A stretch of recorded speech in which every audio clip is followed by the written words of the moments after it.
दोस्तों, आज हम आपको बताने जा रहे हैं भगवान श्री कृष्ण की पत्नी जामवंती के 5 ऐसे खास रहस्य जो शायद ही कोई जानता होगा। तो चलिए शुरू करते हैं। भगवान श्री कृष्ण की 8 पत्नियां थी। 8 की पत्नियों की कहानियां बड़ी ही रोचक हैं। सभी का अपना अपना व्यक्तित्व और महत्व रहा है।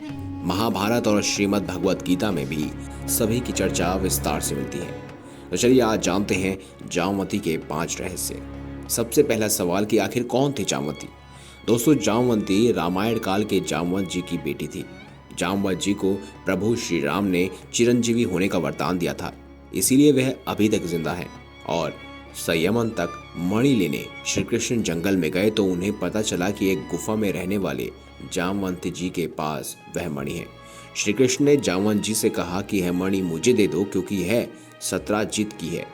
जामवंत ने कहा कि इसके लिए तुम्हें मुझसे युद्ध करना होगा। जामवंत जी तो महाशक्तिशाली थे। घमासान युद्ध हुआ। 28 दिन तक युद्ध चलता रहा और जामवंत हारने लगे। तब उन्होंने थक हार कर श्री कृष्ण को ध्यान से देखा और कहा, प्रभु, मैं आपको पहचान गया।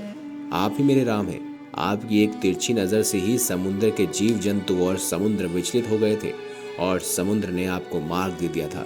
जामवंत जी को आश्चर्य हुआ और उनकी आंखों से आंसू बह निकले।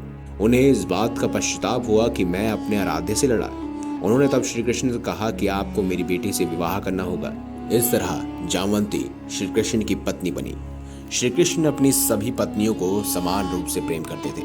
रुक्मिणी श्री कृष्ण की प्रधान पटरानी थी। वहीं उनका एक पुत्र प्रद्युम्न था, जिसे वह खाना खिला रही थी। जामवंती भी वहीं निकट बैठी हुई थी। वो अभी निसंतान थी। माता पुत्र का प्रेम देखकर उसका हृदय भी पुत्र के लिए मचल उठा। वह श्री कृष्ण के समक्ष मन की बात रखते हुए बोली, स्वामी, रुक्मिणी कितनी भाग्यशाली है जिसे आपकी कृपा से प्रद्युम्न जैसे श्रेष्ठ पुत्र की माता बनने का गौरव प्राप्त हुआ है। मेरा मन भी एक पुत्र प्रेम के लिए मचल रहा है। तब श्री कृष्ण ने कहा कि देवी, तुम्हारी इच्छा अवश्य पूर्ण होगी। इसके लिए मैं कठोर तप करूंगा और मेरे तप से उत्पन्न पुत्र तुम्हें असीमित सुख प्रदान करेगा। ये कहकर श्री कृष्ण ने जामवंती को कुछ दिन प्रतीक्षा करने को कहा। द्वारका के निकट एक वन था।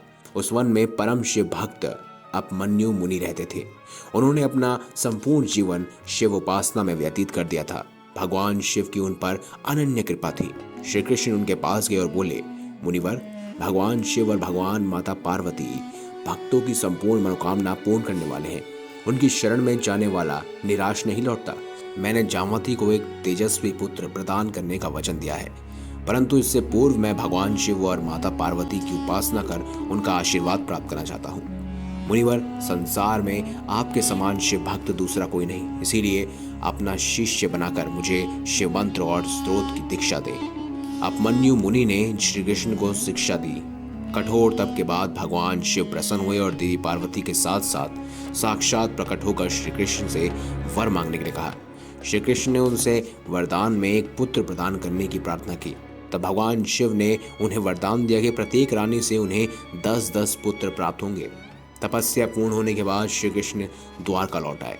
उनके तप के तेज से जामवंती ने एक तेजस्वी पुत्र को जन्म दिया, जो सांबा के नाम से प्रसिद्ध हुआ। दोस्तों, इस सांबा के कारण ही कृष्ण कुल का नाश हो गया था।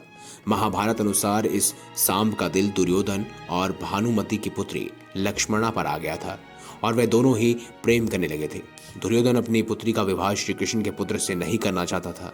इसको लेकर दोनों पक्ष में युद्ध भी हुआ था।